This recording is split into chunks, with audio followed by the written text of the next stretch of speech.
Today, I'll show you how to add a circle transition between your videos. First, import two videos and place them side by side on the timeline.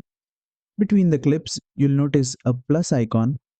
Tap on it and you'll see the transition options. Now, go to the base section and select circle.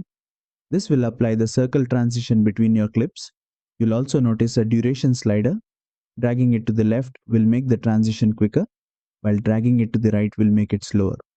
If you tap on the circle transition again, you'll see two variations. You can choose between an inward circle transition or an outward circle transition, depending on which style fits your project better. And that's it. You've successfully added a circle transition in VN Video Editor. Play around with the styles and timing to make your edits stand out. If you found this tutorial helpful, don't forget to like, share and subscribe for more VN Video Editor tutorials.